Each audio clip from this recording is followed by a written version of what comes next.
네, 도형의 닮음에 대해서 오늘 설명하도록 하겠습니다. 지난 시간에 너희가 들어가지고요. 닮음을 간단하게 영상을 통해서 듣고 교과서 문제 풀어보긴 했는데 한 번 더 복습하고 추가된 개념을 몇 개 더 배우도록 하겠습니다. 먼저 첫 번째, 닮은 도형이란 이 말은 곧 닮음의 의미를 말하는 거겠죠.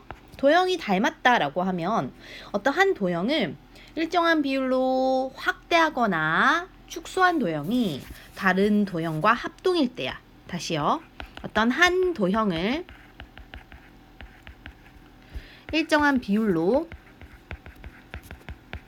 뭐 하거나 확대하거나 뭐 하거나 축소했을 때 다른 도형과 완전히 뭐 될 때 포개지는 거. 그거 우리가 동이라고 하죠. 이럴 때 서로 닮음인 관계 있다고 합니다. 자, 다시 정리해 볼까요? 일정한 비율로 확대하거나 크게 늘리거나 또는 줄이거나 했을 때 다른 도형과 완전 포개지는 거, 이런 관계를 닮음이라고 하고요. 그럼 우리는 닮음의 기호를 어떻게 쓰냐고 하면, 기호를 우리가 예를 들어 삼각형 ABC와 삼각형 DEF가 서로 닮았다라고 하면 우리는 영어로 similar에 S를 눕혀가지고 이렇게 씁니다. 이 기호가 있다면 닮음이라고 하고요. 반드시 대응점은 꼭지점 대응하는 점 순서대로 써야 돼요. 만약에 이거 바꿔 썼는데 학교 선생님이 틀렸다라고 해. 그럼 할 말이 없어요. 그래서 그대로 맞춰 써줘야 돼요. 자, 예를 들어 우리가 삼각형 ABC와 더 큰 도형, 닮아있는 도형 DEF가 있다고 합시다. 그럼 ABC 이렇게 있고 DEF 이렇게 있으면은 A의 대응점이 E이죠. 이런 걸 대응점이라고 하죠. 그리고 요 변, AC의 대응변은 DE죠. 이런 거를 대응변이라고 하죠. 그리고 각 C의 대응각이 F죠. 이걸 대응각이라고 합니다. 그래서 이런 것들이 이제 기본 개념이라고 생각하면 될 거고, 참고로 우리가 기호를 구별을 한번 해봅시다. 예를 들어 우리가 방금 쓴 거는 닮은 거잖아, 그쵸? 그래서 닮음일 때는 기호를 이렇게 S가 눕혀져 있는 요 기호를 쓰는 거고요. 그리고 우리가 앞에서 배운 합동일 때는 기호가 합동은 이렇게 세 개로 이렇게 되는 거지, 그쵸? 근데 이것도 둘 다 아니고 그냥 단순히 넓이가 같아. 그냥 넓이가 같은 아이야. 넓이가 같다는 거는 밑변 높이는 서로 다를 수 있잖아. 그래도 넓이는 같을 수 있죠. 그럴 때는 두 개만 씁니다. 그래서 기호 구별까지 해줍시다. 자, 그 다음에 이제 두 번째로 평면도형에서의 닮음. 평면도형에서의 닮음은 도형 어떤 성질이 있는지 알아보도록 할게요. 자, 평면도형에서는 닮음이 어떤 성질이 있는지 한번 봅시다. 자, 그럼 첫 번째 어떤 성질이 있는지 보시면요. 우리가 삼각형이 만약에 ABC가 있고 좀 더 컸는데 닮아있는 DEF가 있다고 합시다. ABC와 DEF가 있다고 하자 이거죠. 이렇게 있는데 우리가 만약에 닮았다고 하면요. 이 대응변에 길이의 비가 일정해요. 다시요. 첫 번째 뭐라고요? 대응변에 뭐가 일정하다고? 길이의 비가 일정해. 길이의 비라는 거는 우리가 길이가 똑같다는 게 아니고 그 비가 일정하다는 거죠. 예를 들어서 여기 길이가 3이야 얘들아. 여기 길이가 6이에요. 그러면 이 길이의 비는 3의 배수로 약분해서 1, 2가 되잖아. 이런 길이의 비 1대 2가 다른 변도, 여기에도 1대2로 예를 들어 4, 8 이렇게 될 거고 여기에도 1대2로 이렇게 된다는 거예요. 그러니까 길이의 비가 일정하다는 특징이 있습니다. 두 번째는요. 대응각의 크기. 대응각의 크기는 무조건 서로 어떠냐면 같아요. 대응 각의 크기는 같아요.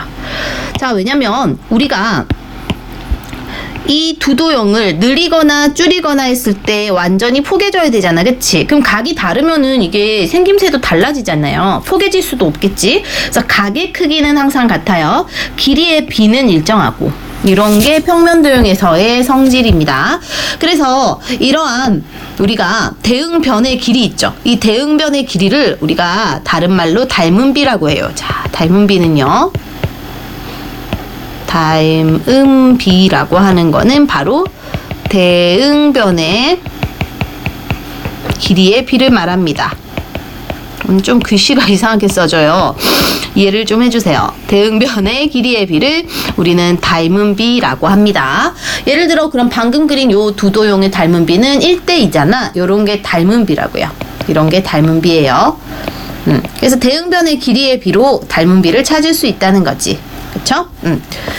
자, 그 다음에 우리가 이거를 지나치기 전에 평면도형 중에서 항상 닮음인 평면도형이 있거든요. 항상 닮음인 평면도형을 추가 꼬랑지를 내가지고 시험에 잘 나오는데 이거는 좀 외워두면 편해요, 사실. 그래서 항상 닮음인 평면도형에는 크게 4개가 있거든요. 말도 안 나와. 하나, 둘, 셋, 4개가 있어. 그 중에 첫 번째는 원이에요. 서로 다른 두 원, 크기가 다른. 또 다른 거는 이제 변의 개수가 같은 두 정다각형이에요. 예를 들어 두 정삼각형, 두 정사각형, 두 정옥형, 두 정육각형, 이거 무한히 늘어나도 그 변의 길이가 개수가 같으면 이거는 항상 닮음입니다. 중요하니까 별표 좀 해놓고. 세 번째는요, 중심각의 크기가 같은 부채꼴이에요. 두 부채꼴. 네 번째는 2개의 직각이등변 삼각형. 직각이등변 삼각형. 그러니까 이등변 삼각형도 예를 들어서 꼭지각이 서로 다르게 벌어져 있어요, 이렇게. 그럼 이건 닮은 게 아니잖아요. 그죠? 근데 만약에 꼭지각이 서로 크기가 같아요. 꼭지각이 서로 크기가 같으면은 이거는 이렇게 각만 같으면, 요 부분만 같으면은 변의 길이는 달라도 느리거나 줄이면 이게 합쳐질 수 있잖아, 그치? 그래서 이 직각이등변 삼각형 자리에 다른 각도가 들어가도 무조건 항상 닮음이야. 예를 들어서 꼭지각이 60도인 두 이등변 해도 돼요. 꼭지각이 80도인 두 이등변 해도 된다고. 중요한 거는 뭐가 들어가야 되냐면 이거요. 부채꼴도 중심각이 같아야 되고 이등변 삼각형도 사이의 꼭지각이 무조건 같아야 돼. 알겠죠? 그래서 이렇게 일단 이해가 되면은 그 다음 단계는 뭐 해야 돼? 외우세요. 외워두면 편해요. 외워두면 편하니까. 자, 그 다음에 입체도형을 한번 살펴봅시다. 세 번째는 입체도형에서의 닮음. 서의 닮음. 입체도형에서 닮음의 성질은 일단 어떠냐면 우리가 평면도형에서는 대응변의 길이의 비가 일정했잖아. 맞죠? 근데 입체도형에서는 대응변이라고 하지 않고 이걸 우리가 모서리라고 하거든요. 만약에 이 두 서로 다른 이렇게 크기가 다른 두 개의 입체도형이 있다고 하자. 그러면은 이 대응하는 모서리의 비, 예를 들어 요거 모서리와 요거 모서리의 비가 뭐 3대 4야. 그럼 나머지도 다 3대 4, 3대 4 이렇게 대응하는 모서리의 길이의 비가 일정해요. 뭐라고요? 대응하는 모서리의 뭐가요? 길이의 비가 일정하다. 그래서 우리가 이거를 대응하는 모서리 길이의 비가 일정하다 라고 하면 됩니다. 그리고 두 번째는요, 대응하는 면이란 건 이런 거죠. 요거 두 개. 크기는 다르지만 서로 닮아 있는 도형이야. 그래서 대응면은 서로 닮은 도형이 됩니다. 서로 닮은 도형이다. 이런 성질을 갖고 있어요. 서로 닮은 도형이다.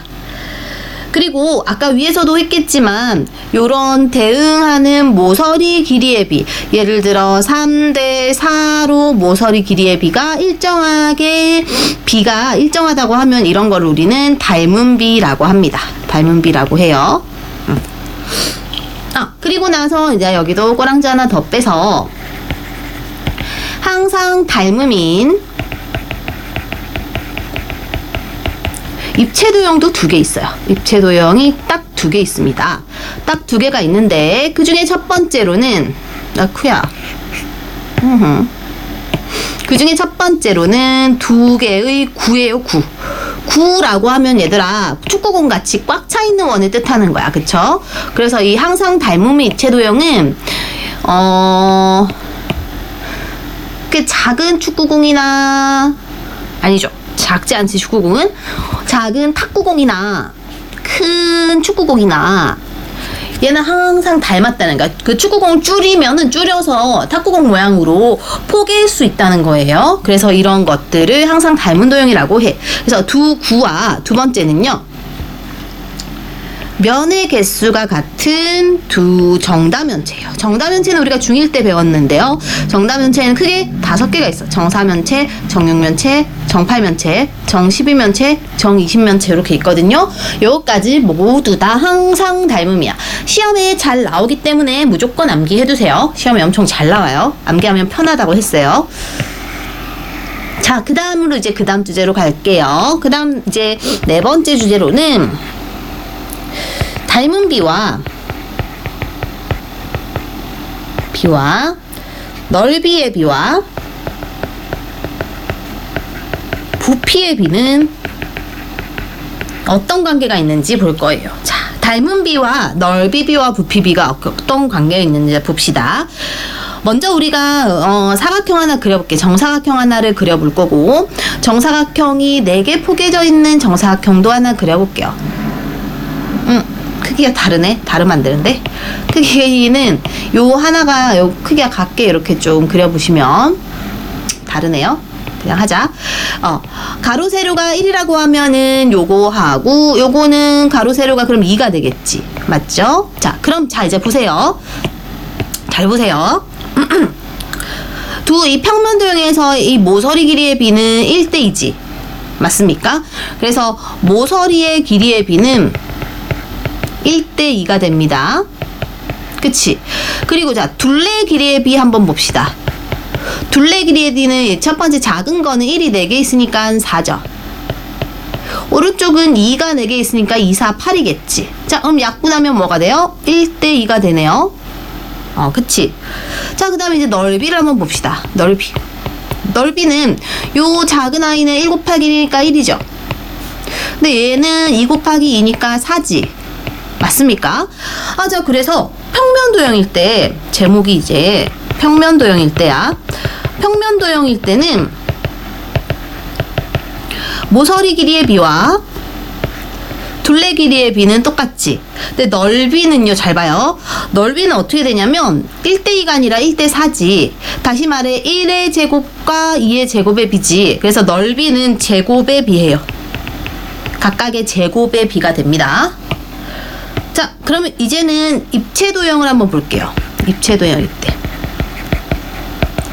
입체도형일 때는 이제 정육면체를 하나 그려볼 거고 좀 더 큰 2배 정도로 큰 정육면체 하나 그려볼 거고 그럼 여기는 가로 세로 높이가 다 1일 거고 얘는 가로 세로 높이가 다 2겠죠. 이렇게 딱 그려놓으세요. 자, 그러면 이것도 한번 살펴보자 이거야. 이거 같은 경우는 일단 모서리 길이 비는 1대2인데 자, 겉넓이 한번 봅시다. 겉넓이의 비.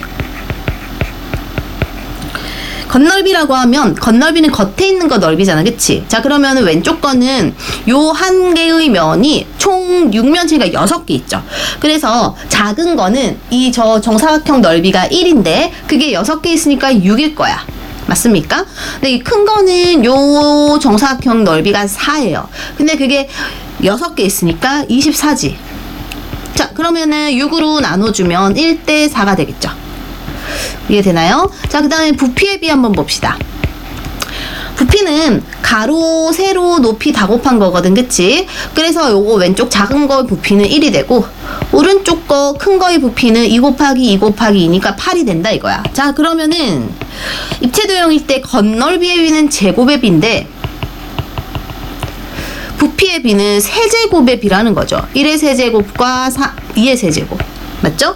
그래서 이거를 반드시 기억해놔야 됩니다. 자, 둘레비는 뭐예요? 똑같아.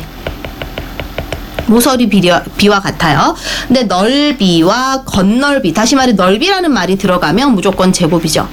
부피는 세제곱이라는 거야. 알겠습니까? 이거 반드시 구분해서 기억해야 됩니다.